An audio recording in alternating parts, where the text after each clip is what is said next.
Hi everyone! Good morning po sa inyong lahat. Welcome back to our YouTube channel.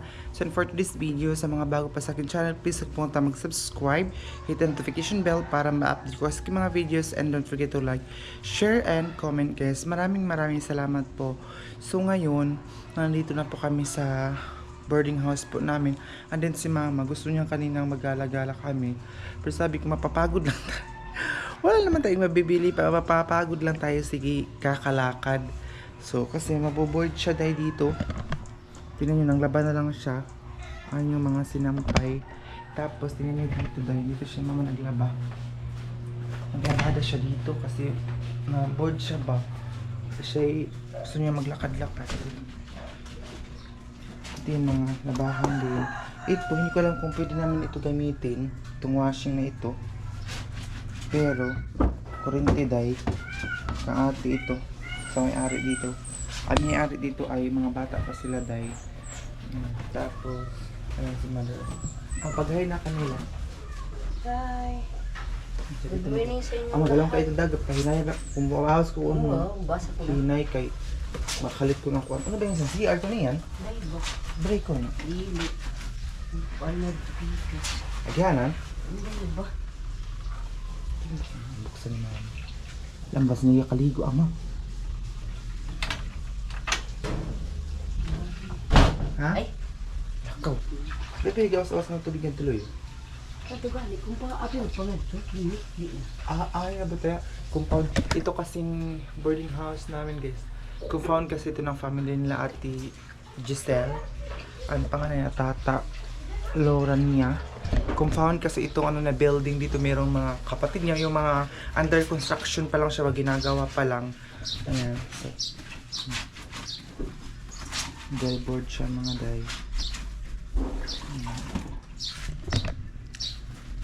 Tingin mga may mga aircon din sa taas. Dito kasi day sa boarding house namin may mga aircon, tapos dito kung pwede ka din dito maghugas. Ay, ang daming hugasan pwede din. Pero yung kwarto namin ay may own CR na kami at saka may own ano na kami, lababo. Hindi na kami pero yung lababo namin nasira, may hindi siya pupunta yung tubig dun sa ilalim. Ayun. Nahugasan. Pwede ka din naman doon. Pero ito nga boarding house, diba ito? Ang sarong po namin ay doon lang. Ayun. Doon na area. So, meron ding shower room doon sa loob ng CR namin. Pero, ano lang dito, ang kaibahan lang dito, magtipid-tipid ng kuryente. Ayun. Iba ito na room. Dito yung sa amin. Tingnan, nag-prepare na si mama ng mga ano namin. Hanger. Tapos ito yung mga, dito ko nagay yung mga sandal namin. Tsaka itong payong dito. Pero dito sa loob hindi ko muna kayo ano yun kasi medyo hindi pa siya prepared. Ayan. Sa susunod ko na kayo ipasok sa kwarto namin. So ito yung daanan papunta doon sa taas sa bahay nila at Giselle. Itong maganda talaga, sobrang maganda yung pag-iisip nila dito. Tsaka maganda yung naisip nila ba na yung kunti lang yung room nila din. Bahay ito nila pero pinaparintahan, ginagawan ng mga kwarto-kwarto para ano siya, tawag dito, para mapagkapirahan din, di ba? Doon sa taas parang 3-story kasi ito, doon sa taas parang lalaki, sa second floor parang lalaki, doon sa pinakalas parang babae ang nagboard. Sa pinakataasan din sila Ate Cecil. And ito daw yung chines kasi may nakalagay doon na iwan doon chines ba. Ito yung aircon namin dito sa loob, pero hindi kami nagpa-aircon kasi nga po sa amin po yung kuryente dito, kaya tipid-tipid talaga kami. Hindi lahat, pinatay nga po namin yung ilaw dito sa loob. Minsan si mama nasabi niya ang dilim daw namin dito kasi pinapatay ko talaga yung mga ilaw. Ayan. So ito din yung room. Mayroon din dito. Ito bahay ito ng mama niya day. Ito yung mga sinampay ni mama. Ayan. Ayan. Ayan siya. Ayun dun sa taas, oh. Diba? So, iwan ko sana ngayon mag-vlog na kasi mamaya kunti pa papunta na ako sa eskwelahan kasi may klase po kami ngayon. So si mama maboboard talaga siya. dito. Hindi ko maiwan yung cellphone sa kanya yung isa kasi nag-i-edit ako ng video. Hindi wala din yung signal doon sa loob ng kwarto namin. Bumili pa tayo ng repeater para makapasok yung wifi doon sa loob. Kasi marami silang ano dito. Kasi bawat kwarto dito kailangan mo mag ano ng repeater kasi yung wifi nandun sa pinakataas. So hindi siya makaabot dito sa baba at saka hindi makapasok doon sa mga tawag dito, hindi makapasok doon sa mga kwarto. Hindi siya makapasok doon talaga sa kwarto kaya kailangan siya ng repeater at saka wire. Ayan. CR ba tayo ama? O agihanan niya pang natuloy.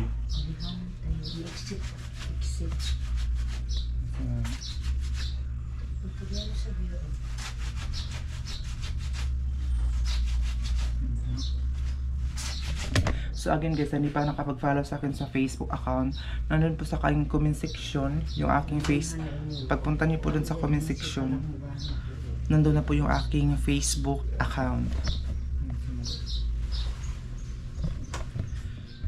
Kasi nung nakaraan nag-ano kami, nagala-gala, nagtingin-tingin lang sa mga ukay-ukay. Na ano kami dahil may mga tag 85 pesos, 75 pesos. Sabi ko kami, huwag na tayong bibili ng ukay-ukay, magtingin-tingin. Pero napagod lang kami sa kaka-window shopping ba, yung maglakad-lakad ka lang. Pero may isang nag-comment nga po doon na pinaka-hit niya talaga or pinaka-ayaw na talaga yung mag-window shopping kasi yung may gusto kang bilhin tapos wala kang pera, masakit lang yung dibdib mo dahil na gustong gusto mo yung bagay na yun pero hindi mo mabibili, 'di ba? Pero okay lang naman yun at magalak, ang purpose lang naman yun ay magalak ko si mama kasi nga po para naman kasi bihira lang si mama dito, si papa hindi pa nakapunta dito sa bayan or dito sa bago naming boarding house kasi nga po mahal ang transportation. Nagpunta lang talaga si mama dito kasi nga po yung kapatid niya na nasa hospital po ngayon. Sana ipag-pray niyo po and tulungan niyo po kami yung mga prayers na sana ma-okay na po yung kapatid ni mama kasi nga po i-refer na siya doon sa Tagum kasi ang sabi kailangan daw siya operahan kasi may bato siya sa atay. Ang akala ko ang bato ay sa mga gilid lang natin pero meron daw bato sa atay. Comment kayo kung meron bang ganun kaya kailangan siyang operahan. So hindi ako maka-vlog doon kasi nga po pinagbabawalan ako mag-vlog doon sa loob ng hospital. And then nakipag-away nga po ako ng 3 guard kasi hindi ako pinapapasok. Yun, hindi talaga ako nakapasok doon talaga kasi bawal daw ang marami ng watcher doon. So, ang ano lang naman, bisita lang naman nun pero hindi talaga ako pinapapasok. Kaya nasad ako dahil si mama lang nakapasok kasi yung nandun sa bahay pa kami sobrang iyak talaga ni mama kasi may nakapagsabi na lumubo na daw yung tiyan ng kapatid ni mama tapos mahina na tapos kasi parang inheritance talaga lang kasi yung mama ni mama, yung nanay namin or mama ng mama ko ay ang tawag kasi namin sa kanya nanay. So may sakit siya dati na lumubo ang kanyang hanggang namatay siya para siyang buntis, sobrang laki ng tiyan niya. Yan, kaya natatakot si mama baka daw maganyan. So sana tulungan niyo po kami kahit prayers ng kapatid po ni mama na sana maging maayos at maging ma-okay din ang kalagayan niya. Na ano na sila, kailangan na lang ilabas doon kasi nga po kailangan siyang bilhan ng pampers tapos lumalaki yung ano nila ba, gastos doon kasi ano parang 3 weeks na tapos kailangan pa siya ng dextrose, bibili sila ng dextrose dahil tapos pinapampers na kasi siya kasi yung kapatid din naman hindi pa nakakaalam na stroke din siya kasi high blood dati, yung kalahating katawan niya ay patay siya tapos ganun. Sana maging okay and wala kaming ma-help na financial sa kanya kasi nga po alam niyo naman ang sitwasyon namin, di ba, na nag-aaral din kami ng kapatid ko and isa pa hindi naman kasi malaki din yung sahod ko dahil yung sahod ko tama lang din sa aking pangangailangan or minsan nga kulang pa, hindi ko nga po minsan mabigyan sila mama doon sa bahay ng kanilang pangangailangan kaya I send the prayers na lang sa kanila. Ayun, may lumabas kasi na tao kaya natakot ako. So, ano lang ako, magpa-aircon lang tayo kahit ilang minuto. Pero paglipat namin dito, nagpa-aircon po talaga kami kasi may init. Wala pa kami electric fan, ceiling fan wala. Kaya nagpa-aircon kami. Itong ano na kami. Pero may dala po kami yung maliit na stand na nasira na. Kaya yun na lang ang ginawa namin. Tingnan nyo ito. Oh. Wait lang. Pailawin ko muna mga day. Kasi medyo madilim dito sa loob. Ito siya. Si mama nag-impake na din. Kasi gusto na niyang umuwi doon sa bahay. Pero sabi ko wag munang umuwi siya doon sa bahay. Ayan kasi tawag dito. Gusto na talaga kasi si Papa ayaw kasi siyang papuntahin sana dito. Si Mama ayaw papuntahin ni Papa. Pero tawag dito yung gusto niya makabisita lang, makabisita muna ng kapatid niya kahit anong mangyari kasi kahit pagbisita lang maging masaya na siya dun sa kapatid niya. Nagluto na pala si mama kanina, wait lang.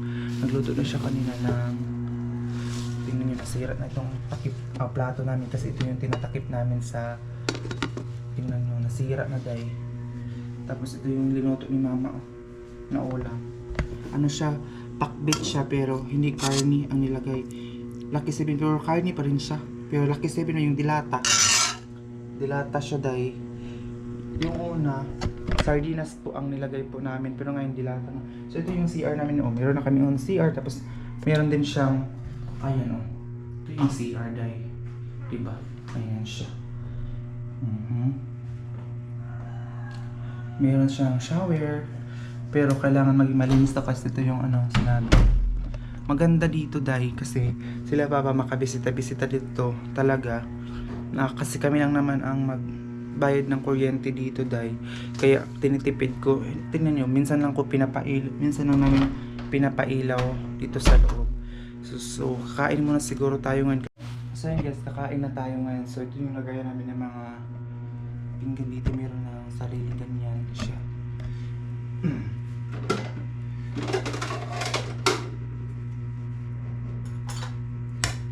Ito yung takip namin dito kasi ito pang takip namin dito sa kawali. Pagluto kanina ng pakbet. Gulay-gulay lang dahil. Kasi nagmahal pa yung mga karne dito sa bayan. Aray, sobrang mahal kasi ng karne dahil. Kaya yun, gulay muna. Ang pakbet ay 20 pesos lang to dahil. Yun. Si mama ang nagluto nito. Sarap kasi magluto si mama. Kain tayo. Kasi mamaya konti mga 12.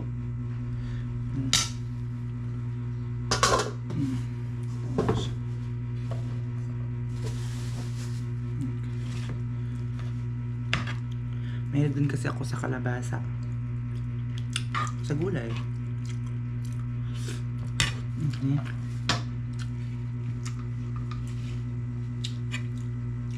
Sana hindi po kayo mag-skip ng ads namin.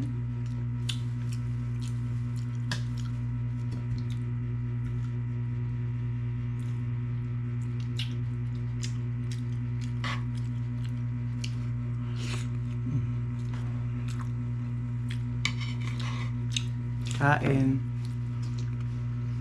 Mama kasi sobrang aga pang kumain. Kasi gusto niya nga po talaga maggala-gala. Pero na ano man ako eh. Kapoy maglakaw-lakaw ba? Pagod ako maglakad-lakad.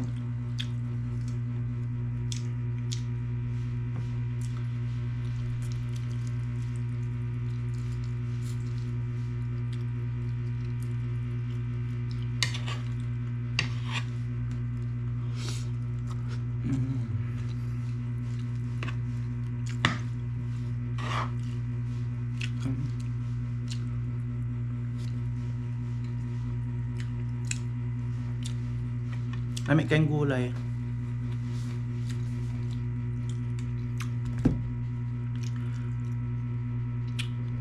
Kahapon, nag-request po si mama ng ano, isda.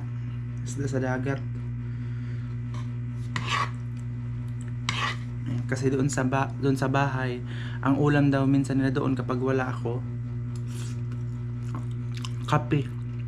Kapag magkape na sila, diretso na yan kain. Pero sinabihan ko na hindi na siya magko-coffee kasi nga po diabetic si mama.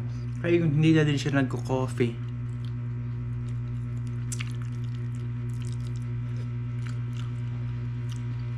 Wala nang coffee si mama. Dahil diabetic siya dahil.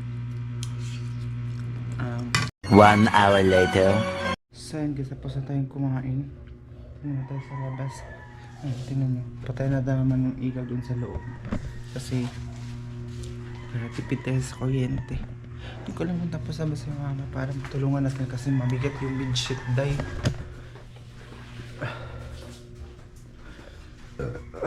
Ito, gamit din namin ito. Oh. Pero hindi na namin pinasok dun sa loob kasi ano na siya, tawag dito, mag-uot na siya ba. Pag marami na mga gamit dun sa loob, mag-uot na siya. So ito naman siya, hindi ko alam ito kanino ito, hindi to sa amin, ito lang. Tapos tapos na pala siya dahil dito sa may mga bags din kaming dala dito pero na ganito. Pero dito na kwarto, parang kinuha ni ate ang ang aircon. Tinanggalan niya ng aircon dito. Dex, lagi na ba itong ambaw? Adto na. Paano na? Diyan na lang, yung kasunod. So yung pa shampoo tama. Matanda siyang sinihid.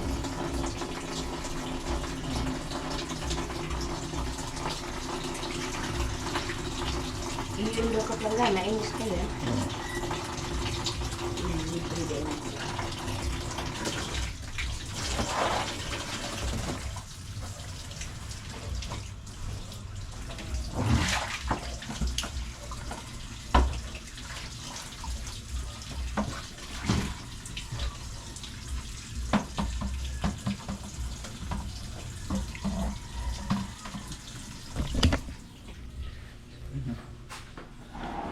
Titingnan ko muna kung meron pang shampoo para makapagligo na ako.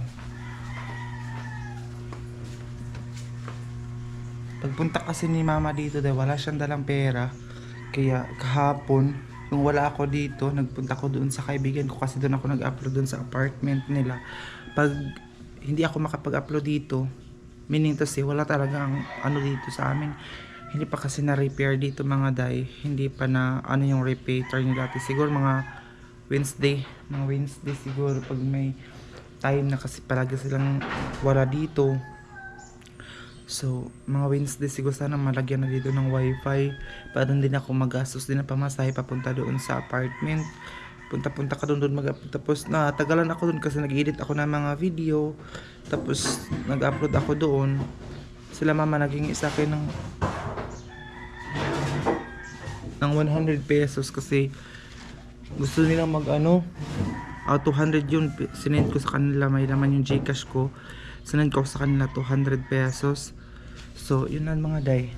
Pero ang ending, hindi pala sila nakapunta sa Jollibee, nandun pala sila nakapunta sa barbecuehan lang day, mga paan ng manok ang binili nila. So yun, bahala na si mama kasi yun ang pinapabili ko sa kanila, pero ang binili paa ng manok. So kailangan natin yung isirado. So tingnan ko muna dito kung meron pa kaming shampoo kasi gusto ko magtigbak ba yung mag-stock ng mga talaga. Ito yung mga gusto niya mga kortina, mga tusok-tusok ba, pero mahal kasi ito. Sabi ni ate nakalagay doon na labahan daw ito pag may medyo madumi na. Ito may ari dito, mabait sa ate dahil malambing siya magsalita, tas basta ganun. So siguro bibili muna tayo ng shampoo para makapagligo na ako. And gusto kong iwan ka mama itong isang cellphone para hindi siya mabore dito, kahit hindi siya maglakad-lakad, tas hindi siya mabore dito dahil kasi yung nakaraan silang dalawa yung kapatid ko, binigyan ko sila ng 200 kasi sabi nga nila mag Jollibee meron namang 99 pesos na, or sa McDo siguro yun 99 pesos na, pero ang sinend sa akin na picture, hindi pala sila nakapunta doon, nandun na sila sa gilid-gilid, na sila, nagpasugba ba yung nagpaihaw ng barbecue.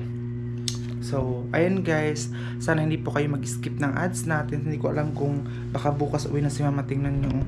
Guys, oh, meron ng ano si mama. Itong dadalhin siguro bukas. Kaya gusto niya magala-gala ngayon. Hindi ko alam kung bukas o next day. Which ay mga Tupperware na hindi na namin nagagamit dito. Pinutos niya na dito sa eco-bag kasi dadalhin niya doon sa bahay para hindi na mag-uot dito ba.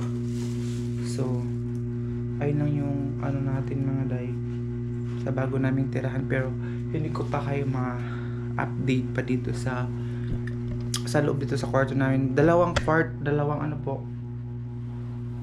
kama dito sa loob ng kwarto po namin day. Mag-isa po kami ng kapatid ko sa kanya is dito mga maliit na mga kama. Dito siya tapos doon ako sa side pero sa kanya wala siyang bedsheet lang na ipangkut-kut na sa ilaga. So, yun na. Share niyo po ang video natin again. Sana ipagpipray niyo po yung kapatid po ng mga auntie ko, kapatid po ni mama na maging okay po ang kanyang kalagayan dahil kasi minsan pumayat na din siya, hindi katulad na natin na taba pa siya. Pero yun, hindi ako makapag-video dun sa hospital kasi pinagbabawalan po ako. So, and guys, i-add niyo po ako sa aking Facebook account, ano po sa comment section. So, thank you so much.